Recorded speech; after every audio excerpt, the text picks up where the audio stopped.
What other mysteries might be hidden in our national parks and wilderness areas? What other families might be waiting for returns that seem impossible but could actually happen? Emma Thompson's story teaches us that reality is far stranger and more wonderful than we ever imagined, and that love truly can overcome any obstacle, even those that seem to defy the laws of physics themselves.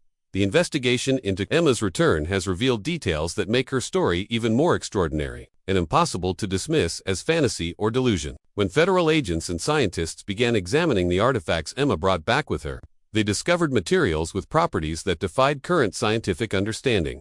The objects appeared to be composed of stable isotopes that don't exist naturally on Earth, yet they exhibited no radioactivity or dangerous properties. Advanced spectroscopic analysis revealed molecular structures that should have been impossible to maintain under normal atmospheric conditions, yet the materials remained perfectly stable and unchanged. Dr. Sarah Mitchell, a leading physicist at Los Alamos National Laboratory who was brought in to analyze Emma's artifacts, described them as the most significant scientific discovery in human history. The materials displayed characteristics that suggested manipulation of matter at a quantum level, far beyond current human capabilities. Some objects appeared to exist in multiple states simultaneously, while others seemed to respond to observation in ways that challenged fundamental principles of physics. Emma's detailed accounts of her experiences have been subjected to rigorous psychological and neurological examination by teams of experts from major universities and government agencies. Dr. James Crawford, a forensic psychologist with decades of experience in evaluating witness testimony, concluded that Emma showed no signs of deception, mental illness, or false memory syndrome. Her accounts remained consistent under hypnosis, polygraph testing, and detailed cross-examination by multiple independent investigators. What makes Emma's testimony particularly compelling is the depth and consistency of her descriptions of life. In what she calls the other realm, she describes a society and environment with intricate details that remain unchanged even when questioned, months apart by different investigators. Her knowledge of advanced scientific concepts, philosophical frameworks, and technological principles that were supposedly taught to her during her absence has been verified by experts as being far beyond what could be achieved through conventional education or research. The beings who took Emma, according to her detailed descriptions, exist in a form of reality where consciousness and physical matter interact in ways that are fundamentally different from our own universe. Emma learned to perceive multiple dimensions of existence simultaneously and developed abilities that seem impossible by conventional standards. She demonstrated some of these abilities to researchers, including apparent telepathic communication and the ability to perceive information about objects and people that she should have had no way of knowing. During her examination by government researchers, Emma accurately described classified military installations she had never visited, provided detailed personal information about investigators that had never been made public, and demonstrated knowledge of historical events that occurred during her absence. Despite having no access to conventional information sources, these demonstrations were conducted under controlled conditions that eliminated any possibility of prior research or conventional explanation. Emma's return has also triggered a review of hundreds of similar cases involving mysterious disappearances. In national parks and wilderness areas, the National Park Service has quietly established a new division dedicated to investigating unexplained vanishings, and Emma has been working as a consultant on cases that share similarities with her own experience. Her insights have led to breakthroughs in several cold cases and have provided new hope for families who had long given up on ever finding their missing loved ones. The psychological impact of Emma's story extends far beyond her immediate family. Support groups for families of missing persons have reported renewed hope and engagement from members who had previously been consumed by despair. Emma has become an advocate for these families, using her platform to raise awareness about the thousands of people who disappear in wilderness areas each year and the need for better resources and investigation techniques. Emma's readjustment to life in 2025 has been both challenging and remarkable. The world she returned to is dramatically different from the one she left in 1994. Technology, social media, global politics, and cultural norms have all changed in ways that would be difficult for anyone to adapt to. Yet Emma has navigated these changes with wisdom and grace that suggest her experiences in the other realm prepared her for such adaptability. She speaks multiple languages that she learned during her absence, including some that don't correspond to any known human languages. Linguists who have studied recordings of Emma speaking these languages have identified consistent grammatical structures and vocabulary that suggest they are genuine communication systems rather than invented nonsense. The complexity and internal consistency of these languages would require years of dedicated study to create artificially, yet Emma speaks them fluently and naturally. Emma's artistic abilities have also amazed researchers and art historians. She creates visual art using techniques and perspectives that don't correspond to any known human artistic traditions. Her paintings depict landscapes, beings, and structures that are unlike anything found on Earth, yet they display a level of technical skill and aesthetic sophistication that would normally require decades of training to achieve. Art experts, who have examined her work, describe it as impossible, yet undeniably genuine in its execution and emotional impact. The religious and philosophical implications of Emma's story have sparked intense debate among theologians, philosophers, and spiritual leaders. Her descriptions of existence in the other realm challenge conventional understanding of life, death, consciousness, and the nature of reality itself. Emma speaks of concepts that seem to bridge the gap between science and spirituality, describing a universe where consciousness is fundamental rather than emergent, where time and space are malleable constructs, and where what we consider physical laws are merely local phenomena within a much larger and more complex reality. Religious leaders from various faiths have sought meetings with Emma, hoping to understand how her experiences relate to their theological frameworks. Some see her story as confirmation of ancient teachings about multiple realms of existence, while others struggle to reconcile her accounts with established doctrine. Emma approaches these discussions with remarkable openness and respect, sharing her experiences while acknowledging that she doesn't claim to have all the answers about the ultimate nature of existence. The scientific community remains divided in its response to Emma's case, while the physical evidence she brought back is undeniable and the consistency of her testimony is remarkable. Many scientists struggle to accept explanations that require such fundamental revisions to our understanding of physics and reality. However, a growing number of researchers are using Emma's case as a starting point for new investigations into consciousness, quantum mechanics, and the possibility of parallel dimensions or alternate realities. Dr. Michael Harrison, a theoretical physicist at MIT who has been studying Emma's case extensively, believes her story represents a breakthrough in our understanding of the multiverse theory. Emma's experiences, if genuine, provide the first direct evidence that alternate realities are not just theoretical constructs but actual places where consciousness can exist and function. Dr. Harrison explained, her case forces us to reconsider everything we think we know about the nature of existence itself. The technology that Emma describes from her time in the other realm has captured the attention of engineers and inventors around the world. She speaks of energy sources that seem to operate on principles of consciousness rather than conventional physics, transportation methods that manipulate spacetime directly, and communication systems that transcend the limitations of electromagnetic radiation. While Emma is careful not to provide detailed blueprints that could be misused, she has shared conceptual frameworks that have inspired new directions in research and development. Several major technology companies have quietly hired Emma as a consultant, hoping to understand the principles behind the advanced technologies she describes. Early prototypes based on her guidance have shown promising results, though the practical applications remain years or decades away. Emma emphasizes that the beings who taught her these concepts stressed the importance of developing both technological and spiritual wisdom simultaneously, warning that advanced technology without corresponding growth in consciousness and ethics could be catastrophic. The impact of Emma's story on her parents has been profound and transformative. David Thompson, who spent 31 years consumed by grief and the desperate search for his daughter, has found new purpose in helping other families of missing persons. He works closely with Emma and the Marcus Washington Foundation, using his decades of experience in search and investigation to assist in cold cases. The reunion with his daughter has healed wounds he thought would never mend, though he acknowledges that both he and Emma are still processing the magnitude of what happened. Linda Thompson's reaction to her daughter's return has been more complex. While overjoyed to have Emma back, she has struggled with guilt about remarrying and building a new life during Emma's absence. Emma has been instrumental in helping her mother understand that moving forward was not a betrayal, but a necessary act of survival. The two women have spent countless hours rebuilding their relationship, with Emma demonstrating wisdom and compassion that seems far beyond her apparent years. Emma's half-brother, Linda's teenage son from her second marriage, initially struggled to accept this mysterious sister who suddenly appeared in his life.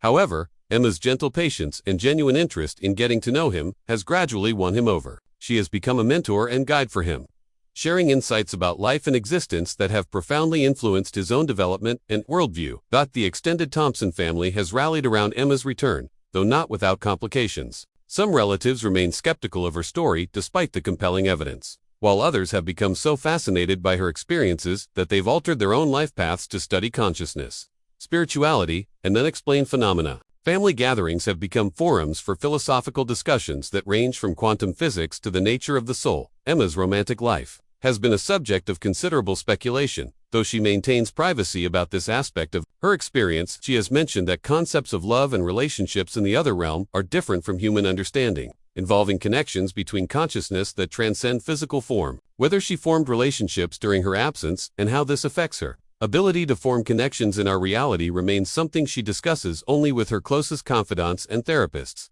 The media attention surrounding Emma's case has been intense but respectful, largely due to Emma's own handling of interviews and public appearances.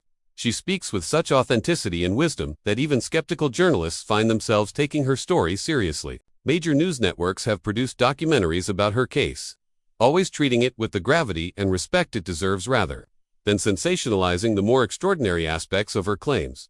Emma has written a book about her experiences. Though she's been selective about which details to include, The Journey Between Worlds became an immediate bestseller, not just because of the extraordinary story it tells, but because of the profound insights it offers about consciousness, existence, and the nature of reality. Readers from all backgrounds have found meaning and inspiration in Emma's account, regardless of whether they fully believe the literal truth of her claims. The book has been translated into dozens of languages and has sparked discussion groups, study circles, and research initiatives around the world.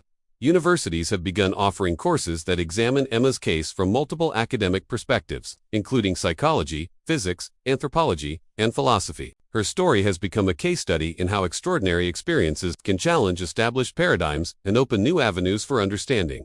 Emma's work with families of missing persons has evolved into a formal counseling practice that combines conventional therapy with insights gained from her unique experiences. She has an uncanny ability to provide comfort and guidance to people dealing with loss and uncertainty, offering perspectives that help them find meaning and hope, even in the most difficult circumstances. Her clients often report breakthroughs in their healing process that seem to come from her deep understanding of the mysteries of existence.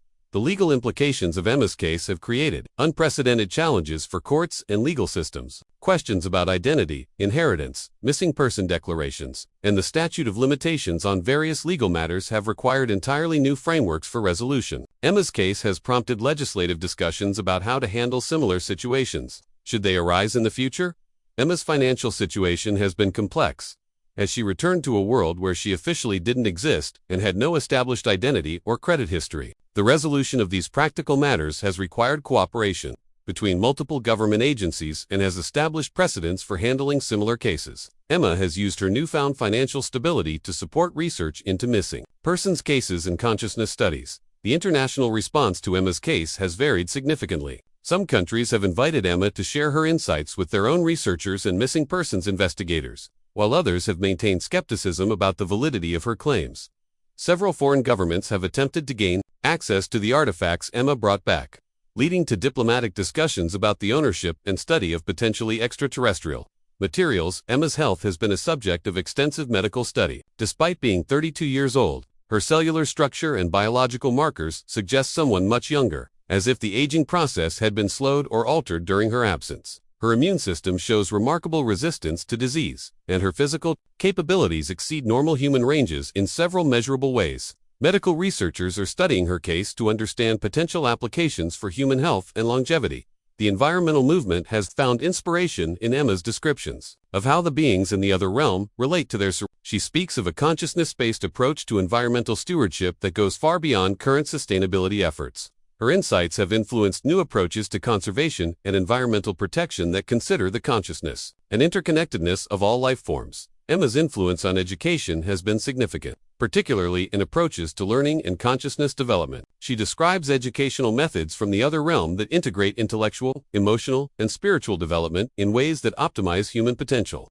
Several experimental schools have begun incorporating principles based on Emma's insights, with remarkable results in student engagement and achievement. The technological implications of Emma's case continue to unfold as researchers work to understand the principles behind the advanced technologies she describes. While practical applications remain elusive, her conceptual frameworks have inspired new approaches to energy research, space travel, and communication technologies. The potential for breakthrough discoveries based on her insights remains one of the most exciting aspects of her case. Emma's story has also had a profound impact on the field of psychology, particularly in understanding consciousness, memory, and the nature of human experience. Her case challenges fundamental assumptions about the relationship between brain and mind, suggesting that consciousness may be far more complex and multidimensional than previously believed. Researchers are using her case to develop new models of human consciousness that could revolutionize mental health treatment the spiritual and consciousness development communities have embraced. Emma's story as validation of long-held beliefs about the nature of reality and human potential. Meditation teachers, spiritual counselors, and consciousness researchers have found in her case confirmation of practices and beliefs that were previously considered purely speculative. Her insights have inspired new approaches to spiritual development and consciousness expansion. Emma's advocacy for missing persons has led to the establishment of new search protocols and investigation techniques that take into account the possibility of extraordinary circumstances. Her work has resulted in renewed investigations of hundreds of cold cases and has provided new hope for families who had long given up on finding answers about their missing loved ones. The philosophical implications of Emma's case continue to be debated in academic circles around the world. Her story raises fundamental questions about the nature of reality, consciousness, and human existence that challenge established philosophical frameworks. New schools of philosophical thought are emerging that attempt to integrate her insights with traditional philosophical inquiry. Emma's case has also influenced the arts community, inspiring musicians, writers, filmmakers, and visual artists to explore themes of consciousness, parallel realities, and the nature of existence. Her story has become a source of creative inspiration that goes beyond mere entertainment to explore profound questions about what it means to be human and conscious in a universe that may be far stranger than we ever imagined. The scientific instruments and measurement devices that Emma brought back continue to baffle researchers with their apparent ability to function according to principles that don't correspond to known physics. These devices seem to respond to consciousness and intention in ways that suggest a direct relationship between mind and matter that conventional science doesn't acknowledge.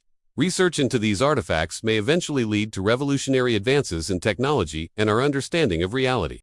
Emma's reunion with childhood friends and neighbors has provided additional verification of her identity and has offered insights into how her extraordinary experiences have changed her while preserving essential aspects of her original personality. Those who knew her as a baby recognize fundamental qualities that have remained consistent, while also acknowledging the profound wisdom and unusual capabilities she has developed. The economic impact of Emma's case has been significant, as her story has attracted tourists, researchers, and spiritual seekers to the Grand Canyon area. Local businesses have benefited from increased interest in the location where she disappeared, though Emma herself has requested that the specific site be treated with respect rather than exploited commercially.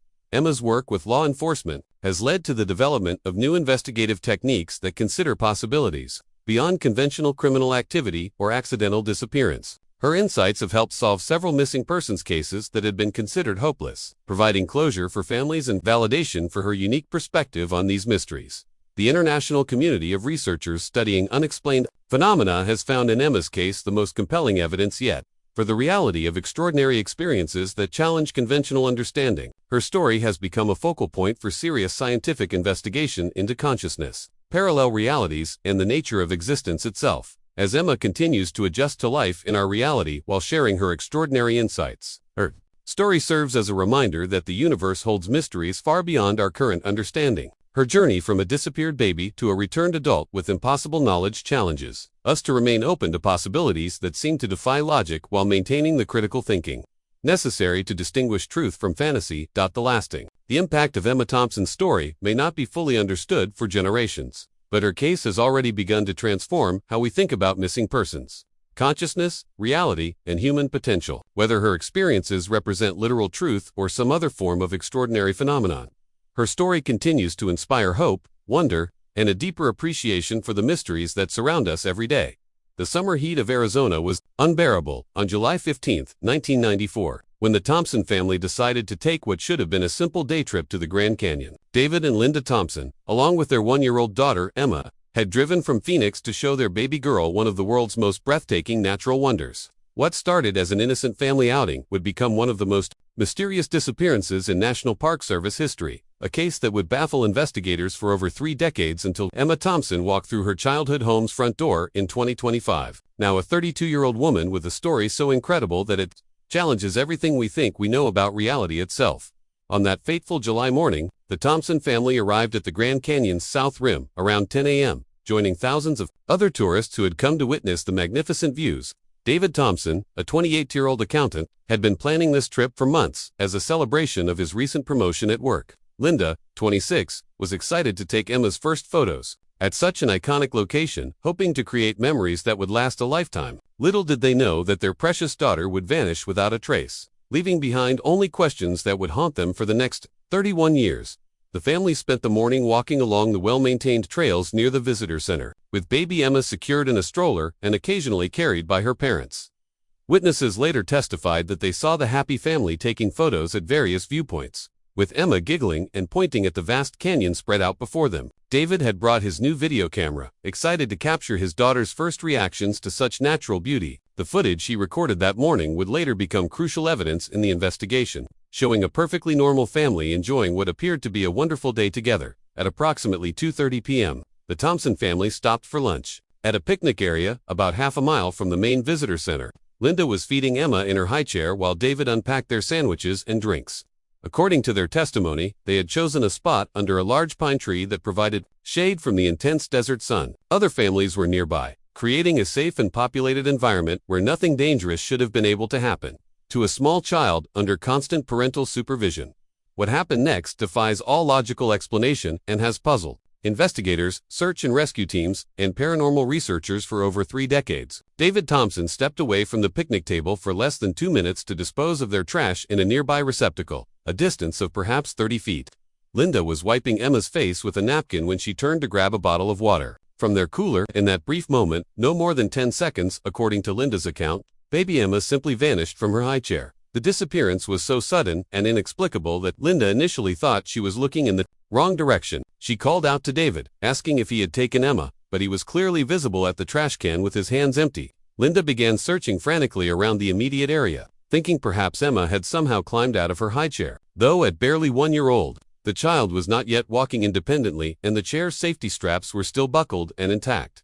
Within minutes, other families at the picnic area joined the search, combing through nearby bushes and checking under tables and behind trees. David ran back to help coordinate the growing search effort while Linda called out Emma's name, her voice becoming increasingly desperate with each passing moment. A family at a neighboring table insisted they had been watching the area and had seen nothing unusual, no strangers approaching, no movement near the Thompsons' table, nothing that could explain how a baby could simply disappear in broad daylight.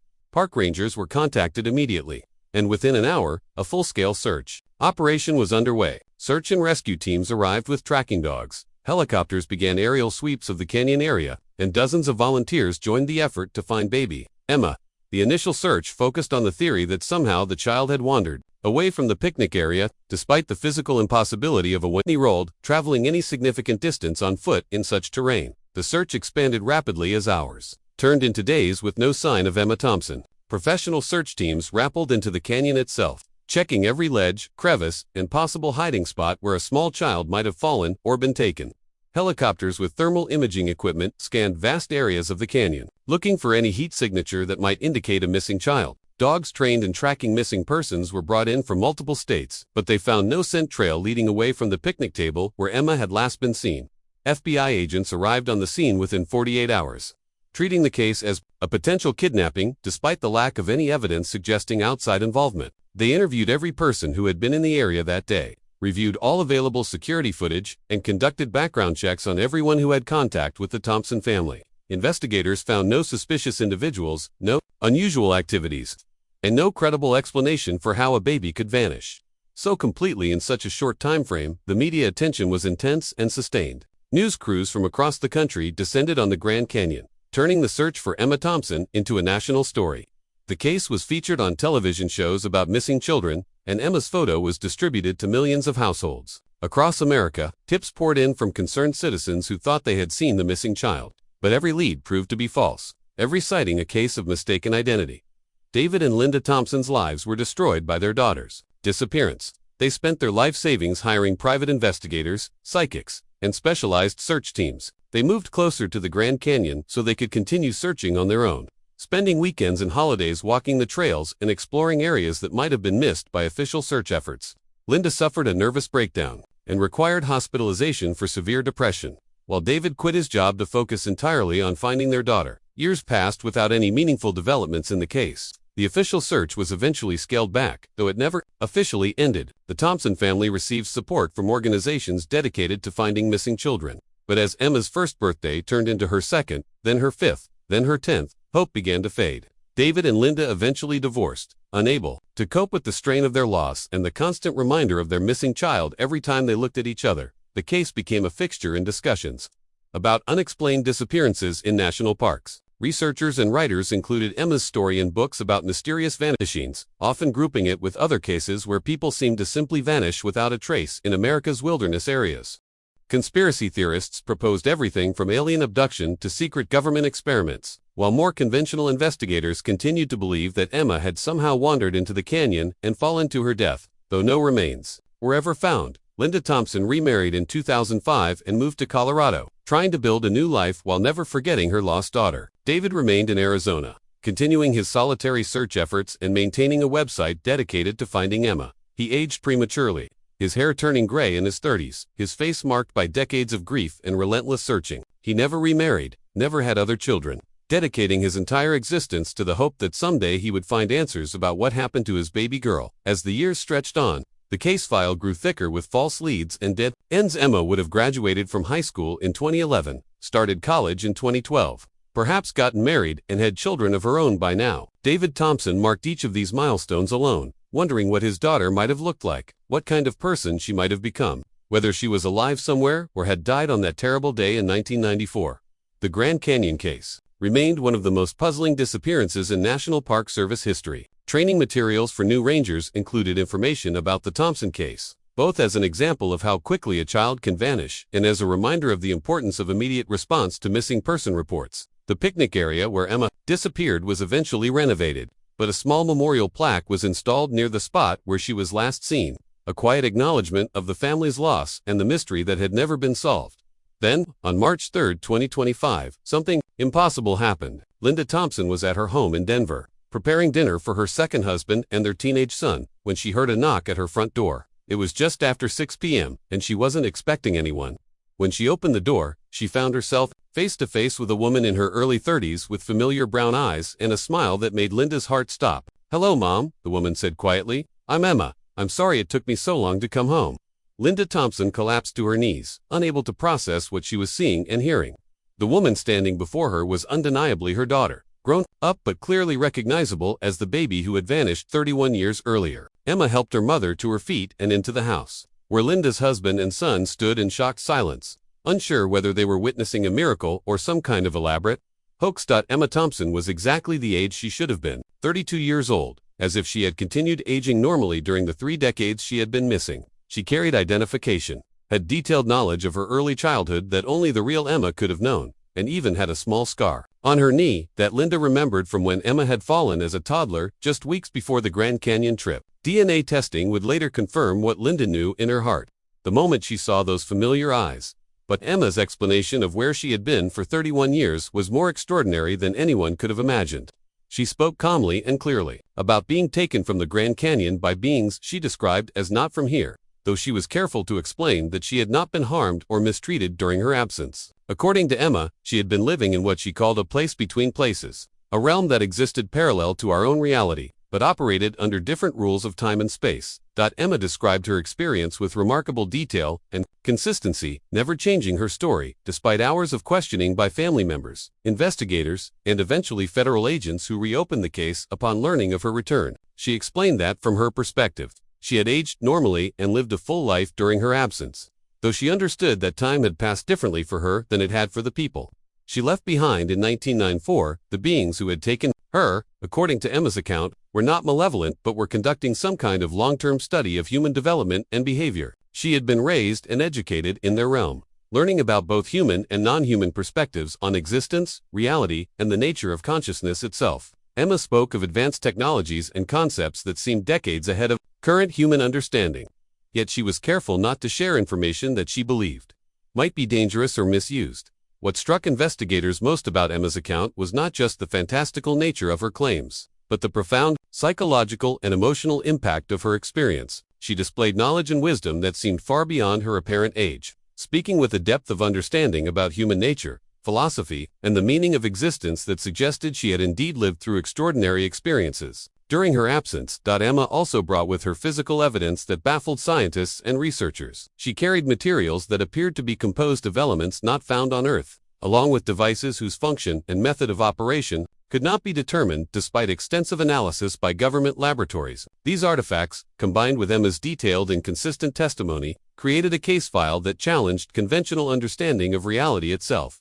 David Thompson was contacted immediately upon Emma's return, and the reunion between father and daughter was both joyful and heartbreaking.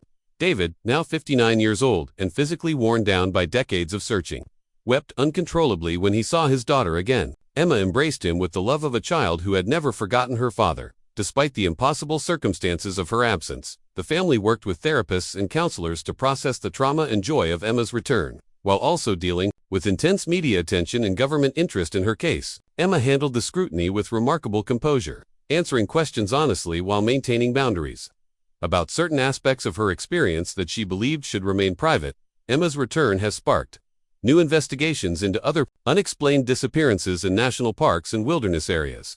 Researchers are re-examining cases that were previously considered hopeless, looking for patterns or similarities that might suggest other missing persons could have had experiences similar to Emma's. The Thompson case has become a focal point for serious scientific inquiry into phenomena that were previously dismissed as impossible or purely fictional. For Linda and David Thompson, Emma's return represents not just the end of a 31-year nightmare, but the beginning of a new chapter in their lives that they never dared to hope for. Emma has chosen to live quietly, working as a counselor helping families of missing persons while continuing to share her story with researchers and investigators who are trying to understand the true nature of her experience. The Grand Canyon, where Emma disappeared, has become a pilgrimage site for people interested in unexplained phenomena. Though Emma herself has not yet returned to the location of her disappearance, she says she will someday, when she feels ready to confront the memories and emotions associated with that place. But for now, she is focused on rebuilding relationships with her family and adjusting to life in a world that has changed dramatically since 1994. What do you think could explain Emma Thompson's 31-year absence and impossible return?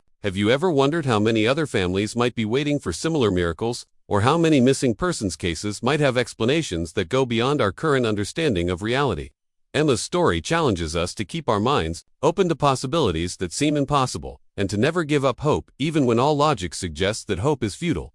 This extraordinary case reminds us that the world still holds mysteries that science cannot explain, and that sometimes the most incredible stories turn out to be true. Emma Thompson's return after 31 years proves that miracles can happen, that lost children can come home, and that love transcends even the boundaries of time and space itself.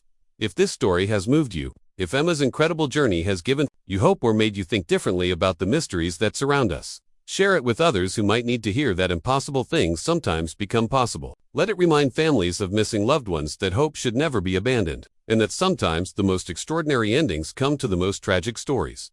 What other mysteries might be hidden in our national parks and wilderness areas? What other families might be waiting for returns that seem impossible but could actually happen? Emma Thompson's story teaches us that reality is far stranger and more wonderful than we ever imagined, and that love truly can overcome any obstacle, even those that seem to defy the laws of physics themselves.